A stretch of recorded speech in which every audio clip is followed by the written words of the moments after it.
Hello, and welcome back to the Dwarven Tavern review of the 5th edition Dungeon Master's Guide. I am your host, Dr. Jeff Goins, and when we left off, we were talking about satraps and other forms of government that sound like an entirely different thing. So the Dungeon Master's Guide goes into some serious depth as to, even the shapes and appearance of coinage here on page 20 and the like. Of course, it's your world, and if you want gold pieces to be round, you can do it. Because you have the gavel of dungeon mastering. I do, too. I mean, you may not have one, but you should get one, because a dungeon master with a gavel is freaking official. It really works. When you go, now. Or you make a decision. No, you may not cast a web spell while drowning. It's official. So, there's that. Now, with this book, it talks about factions and organizations. It goes into renown, which is very interesting, and give some examples of ranks within a faction. So, if you are a harper, if your renown is 1, you're a watcher, and you watch for incongruencies in the structure of those things that harpers try to guard against, which in this world, if you're not familiar with the harpers is a scattered network of spellcasters and spies who advocate equality and covertly oppose the abuse of power, magical and otherwise. So, again, we could use some harpers here. We could probably use some harpers everywhere, because I think it's the same all over. We're just used to it because it's here, and this is where we know about it. So, if you have a renown of 3, you're a harp shadow in the faction of the harpers. If you have a renown of 50, you're a high harper. Dude. So you totally get to be a renown of 50, and you suddenly start wanting like chocolate chip cookies and stuff. I don't think that's what it means. Actually, I'm pretty sure it doesn't mean that at all. So, your magic, it talks about magic and setting the stage and creating a background, putting events in motion, when not to shake it up. It's all helping you to develop your world and making those decisions. And let's see, I have a very good example of, okay, yeah. When deciding about the magic in your world, it asks a list of questions. It says, and I quote, "Is some magic common? Is some socially unacceptable? Which magic is rare? How unusual are members of each spell-casting class? How common are those who can cast high-level spells?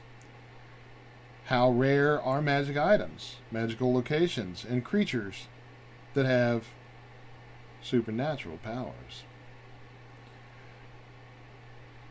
At what power level do these things go from everyday to exotic?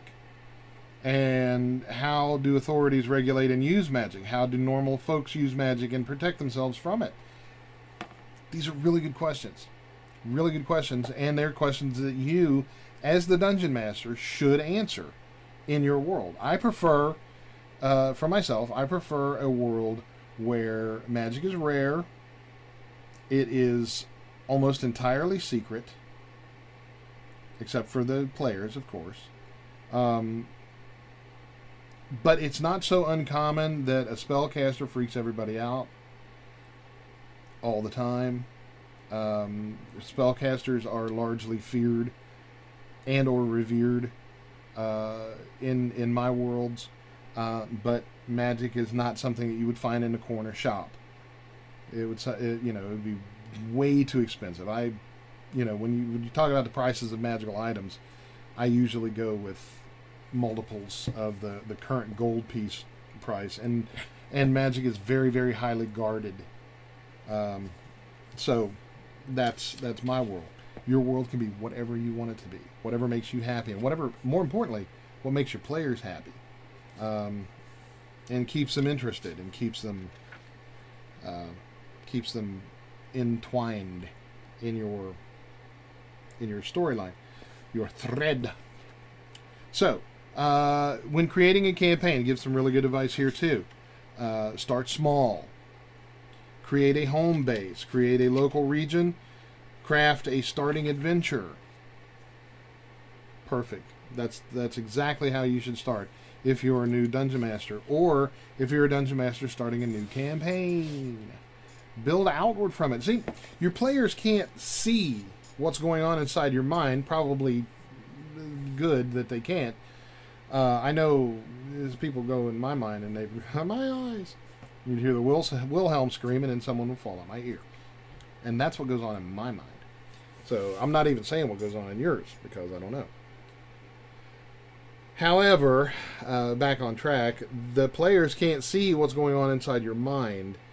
So they don't know how much or how little you have mapped out. So if what they see is well thought, then you can joyfully expand in whichever direction that they choose to go, because, you know, you want them to go north, they go south every time, just period, you know. And if you pretend you want them to go south to make them go north, they'll still go south. It's just, it's how they work. So, it has putting events in motion when not to shake it up, which is really good advice. And when not to shake it up, you don't want to have cataclysmic events happen every other day, because when something, you know, if there was an experiment in psychology in which it was kind of a conditioning thing with punishment, with positive punishment, where something bad was inflicted on a thing, and that's positive punishment. Negative punishment is when something good is taken away. This is all psychology mumbo jumbo. And so they had a puppy or something. It was an animal, a trainable animal, that no matter what it did, it received positive punishment. When it obeyed commands, it received punishment. When it disobeyed commands, it received punishment. Eventually, it just fell over and didn't do anything, because everything it did, it received some punishment. So, with that being said, when you punish or cataclysm all over your players, which can be quite messy, and you do it too much, then they totally just give up and say whatever and stop playing, or, you know. So too much of a bad thing is just as bad as too much of a good thing. They're not challenged when they are run through the ringer every single time, no matter what they do, even if they keep screwing up, you know. So that is that. Plus, it has a table for leader types and cataclysmic disasters. It's a table, random table, and I'm table lord. Invading forces, extinction and depletion, new organization. And one thing here that they mention that I am not horribly good at is the tracking of time, because time zooms in and zooms out all the time. Quite often, because, you know, when you are moving overland, you don't want to keep track of it in rounds. It's kept track of in large moments, like days and weeks. Then again, you know, they get in a fight on the way, then all suddenly time zooms in, 6-second rounds, and there you have it. So, you know, this huge fight that takes days to actually fight out, you know, you look and it's like, wow, that only took 24 seconds. But because of all of everything that has to be done, you know, that time zooms in, etc. And so there's been times when, you know, you go travel halfway around the world and in one session, and then you get into a fight when you get there, and it takes, you know, a month and a half of gaming sessions to cover a 20-second fight. So it makes time keeping a little bit difficult. So just try to be organized with that. And this has the calendar of Harptos, which sounds like an enzyme that dissolved Harpo marks, which it's not. This is their calendar, which is 365 days divided into 12 months of 30 days each.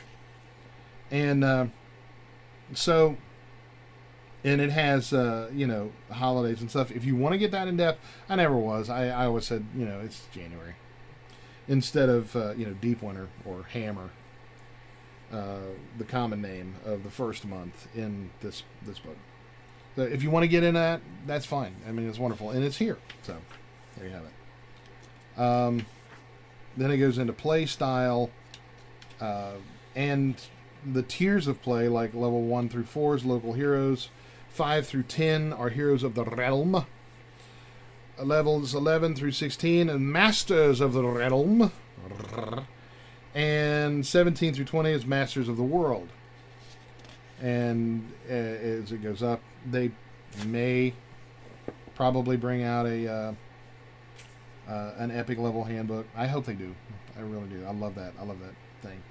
So, and then it talks about starting at higher level, heroic fantasy, different flavors of fantasy, like vanilla or chocolate, and heroic fantasy, sword and sorcery, epic fantasy, mythic fantasy, dark fantasy, intrigue, mystery, swashbuckling, war, wuxia, and the like. Wuxia is Chinese. That's Asian. Wuxia is a Chinese word because hui shua yi jiao zhang wen. So and it goes into a bit of a crossover into the Asian thing. And it's all about naming conventions, you know, such as a scimitar can also be called a katana, which it isn't. I have katana, and I have a scimitar, and they're not the same. But for, you know, one does a D8 and one does a D8, it doesn't matter what you call it. Like, for example, the trident, the cha, is also called a cha in China, and it is called the magariyari in Japan. So that being said, they both are three-pointed spears, even though they look entirely alike. A trident is a trident is a trident. It does the same amount of damage, so you can call it the same thing and say it's from wherever. It's most likely made in China anyway. So that was bad, and I apologize. So, when we come back, we'll be talking about Chapter 2 and creating the multiverse, and so forth. So, again, you can pick this book up at DungeonsandDragons.com. It's $49.99. $49.95. It's $58 in Canada, poor guys. So, which you'd think they would give them a break because they're all so nice. I've been to Canada a lot, and they're nice guys. So anyway, don't forget to look us up at dwarventavern.net. You see here, and look us up on Facebook. Don't forget to subscribe and leave us lots of comments. We love comments, talking to you folks, and so yeah, and don't forget we wish for you to want for nothing but adventure. And at first I feared it, and then I charged. Thank you for watching. We'll see you next time.